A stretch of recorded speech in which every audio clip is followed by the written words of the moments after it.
What is up, everybody? This is Alex from IHE TV, and I'm feeling giddy because Andrew Batten has just been arrested. Has nothing to do with this outside of the bourgeoisie suffering. I got to suffer through these Wuthering Heights interviews. I got about an hour 40 worth of this stuff, and there was even more, but I had to cut it off somewhere. Let's see what we can learn about the creative process of putting this film together from Emerald herself.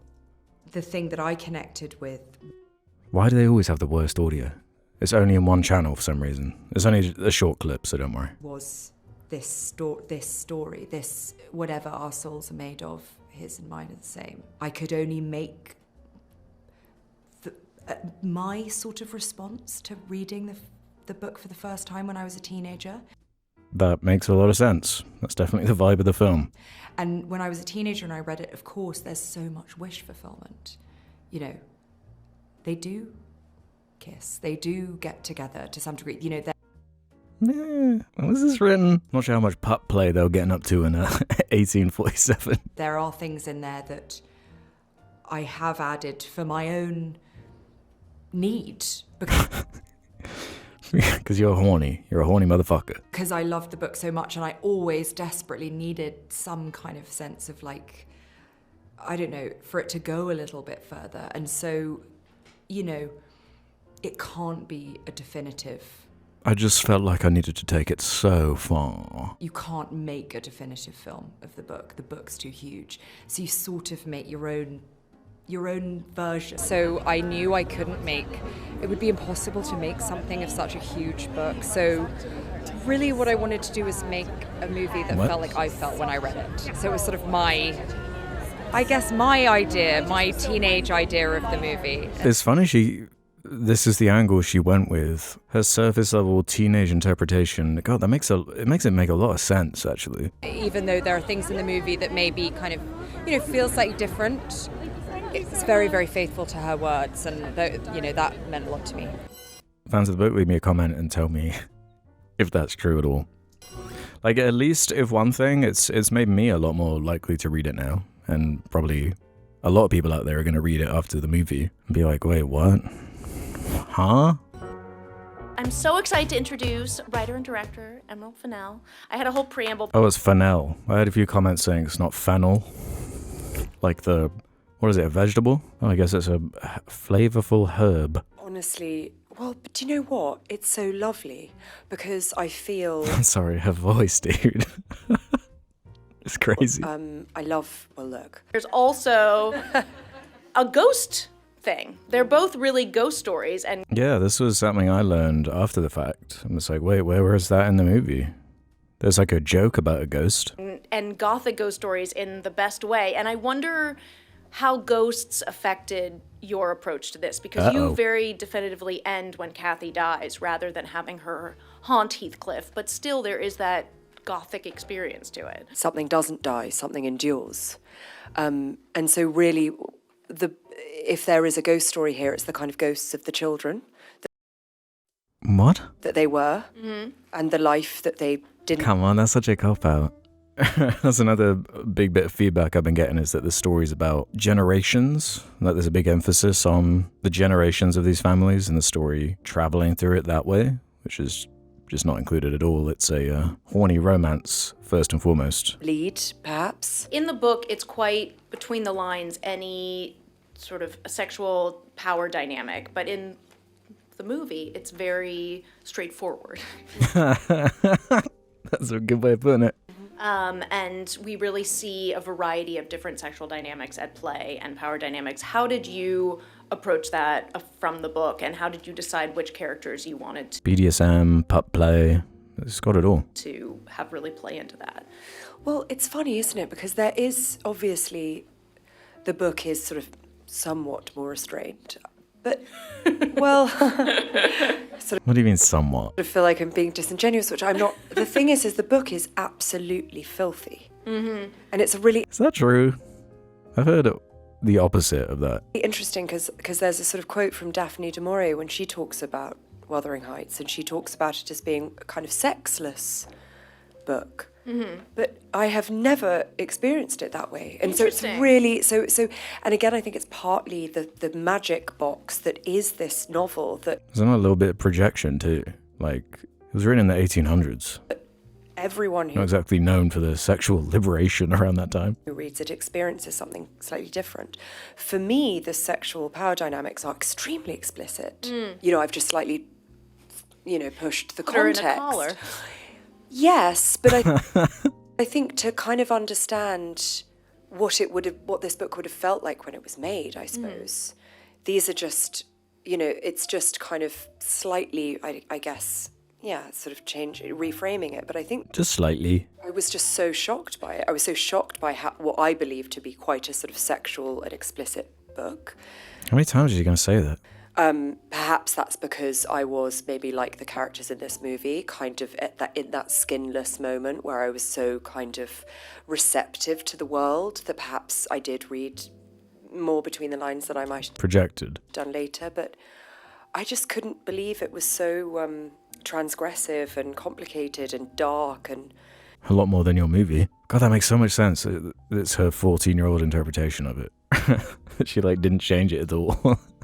that these characters were so horrible, you know. It was the first time I'd read a book with a truly unlovable female protagonist. And the male protagonist is also, unbearable. I mean, in the book, he strangles a dog. The thing that I really wanted to do with this was try and recreate the feeling of a teenage girl reading this book for the first time. How many times are you going to say that, dude? I know that you can't make a straightforward adaptation of something so complicated and so personal and so brilliant. She's a genius. So You could try, though. You could try. And did you do a draft without reading it? No. I just wrote down a list of Okay. things I remembered. And a lot of them some were quotes, some were, scenes, and a lot of it was from the book. A lot of it was sort of the book, but slightly different. And then some of it was just downright wish fulfillment, God, it makes so much sense. Some of it was just in my dreams stuff that happened. And so really I had to kind of contend with which parts to keep. And so she kept all of the wish fulfillment part, all the fan fiction elements. I do hope that movies can be physically moving as well as emotionally moving or intellectually moving. And I think it's so interesting, the idea. I mean, a lot of people in my theatre were physically moving. Part of my love for her is knowing I'm not going to be the person who makes a definitive version of what she's done. What a weird, attitude to have. Don't you want it to be the opposite, where, you revere the source material to such a degree that you want it to be the definitive cinematic version of it to do it justice in some way? In which case, why not just do your own thing, like I mentioned earlier?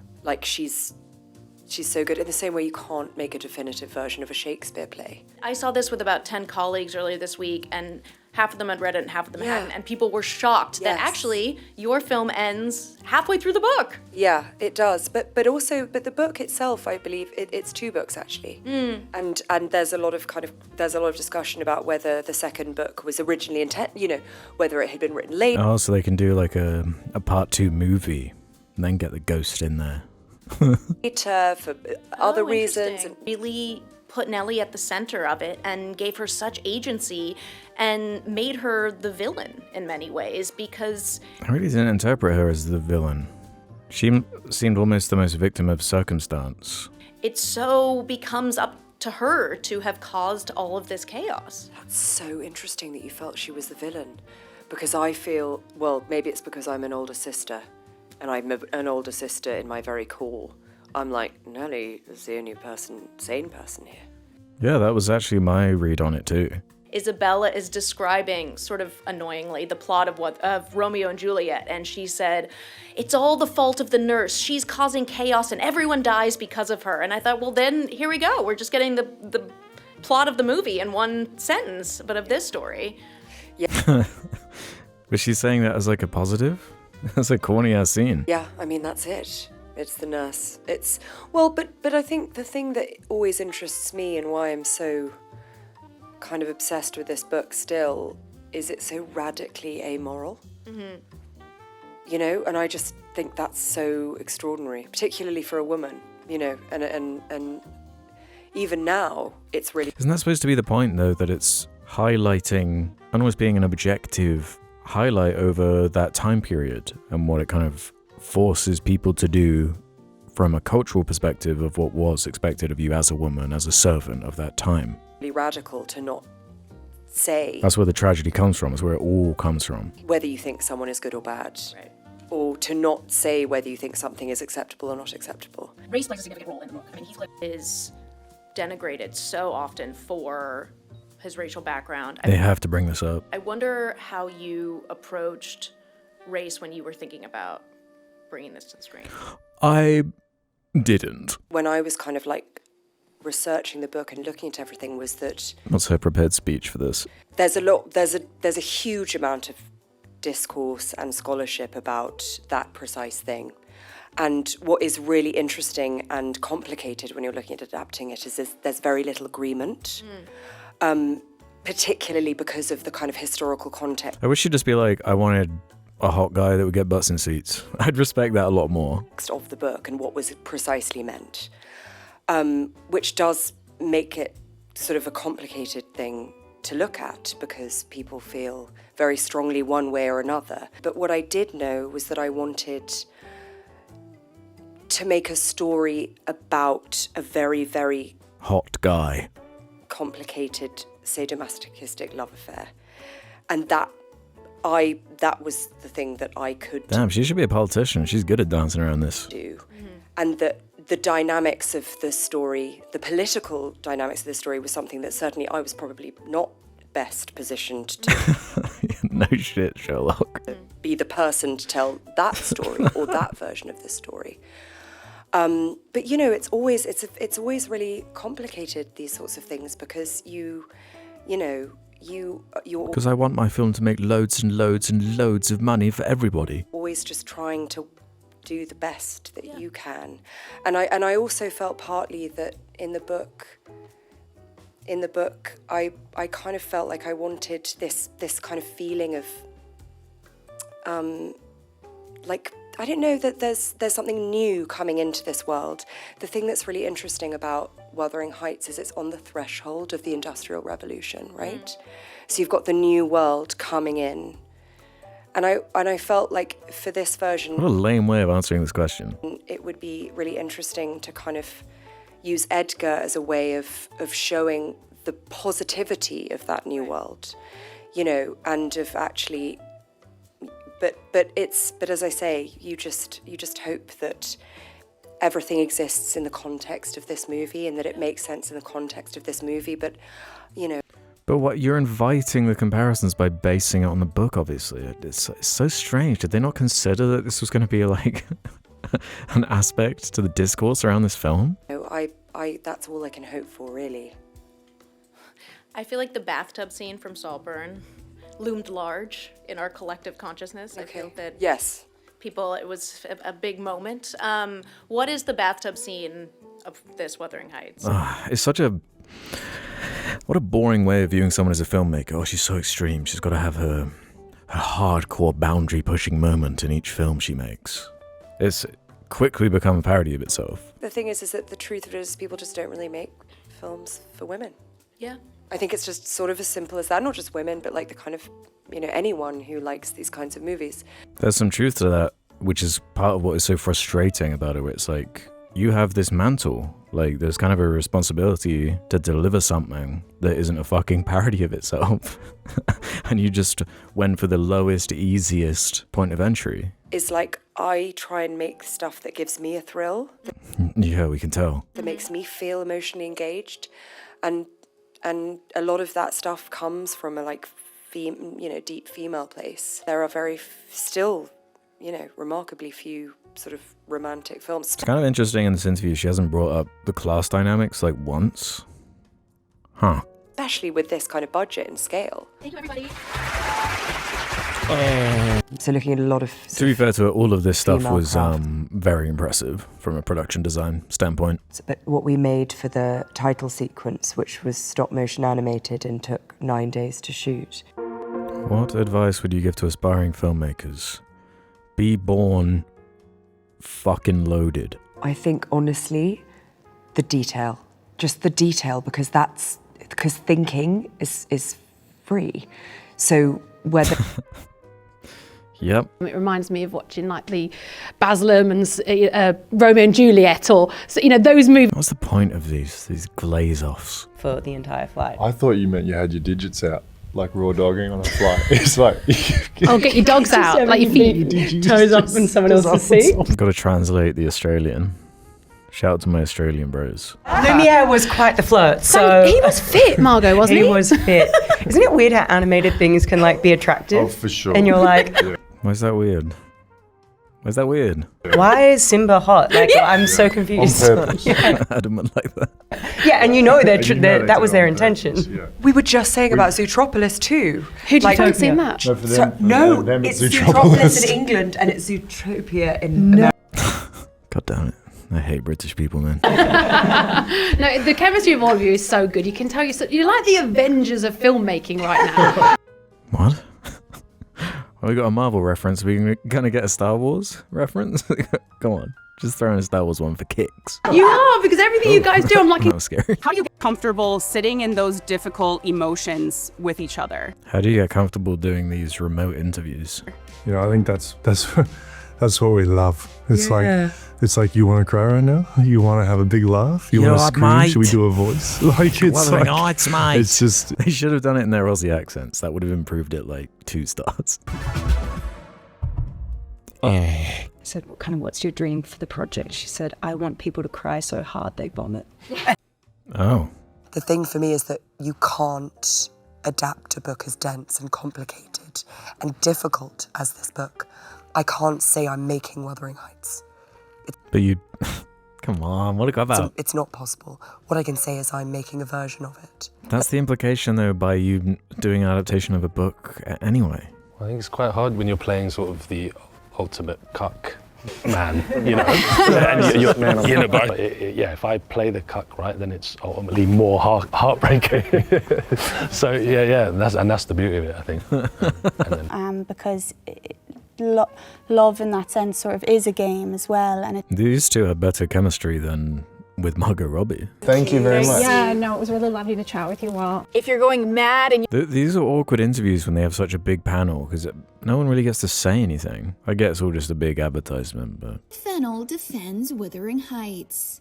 The writer-director is responding to critics who say the 2026 film, which stars Jacob Elordi and Margot Robbie, isn't a faithful adaptation of the 19th century. This narration is funny. But if you're making a movie and you've got to be fairly tight, you've got to make those kinds of hard decisions. I still feel like it could be more in tune with the source material and still be a 2-hour-long film. Some of the controversial decisions Emerald makes that set the R-rated film apart from the 1947 Gothic romance novel include writing out an Did she say 1947? R-rated film apart from the 1947 She does. apart from the 1947 Gothic romance She is. Was this narration written by AI? and adding steamy sex scenes between Catherine and Heathcliff, which the filmmaker acknowledges were creative licenses. Saying, What is with this? Creative licenses. I wanted to make something that was my response and interpretation to that book and to the feeling of it. Burger King foot lettuce. for lots of us, the first time reading it was the first time we understood that actually you can appreciate something not on just an emotional or an intellectual level, but actually in a physical one. And when I first read the book, I was... That seems like such a... I wish I'd read it, because that just seems like such a strange takeaway. I cried a lot. I love all around the way you speak about this film. You talk about wanting to recapture the experience of being 14. And It's funny how through doing these interview videos, you figure out that there are like 2 or 3 talking points that are just... That's the whole thing. It just boils down into that. I don't know if it's like a PR training thing or like as a way of surviving these, because they just... I don't know. It seems like my worst nightmare to be on these press circuits. They seem so boring, but... The way that I work is... I sort of think of myself. Like, that's... I always just think... Really? So I think that's it. Yeah. So that was interesting. It seems to make a lot of things fall into place for me as far as where my critiques and concerns were coming from. This interview was definitely the one with the most substance. It's not a coincidence that it's just a one-on-one thing Didn't feel like an ad for the movie in quite the same way. I think when you're sat down for 30-40 minutes, it's harder to hide. So let me know your thoughts on the movie, on these interviews, if they give you a different perspective or what. I'll see you on the next video. Bye.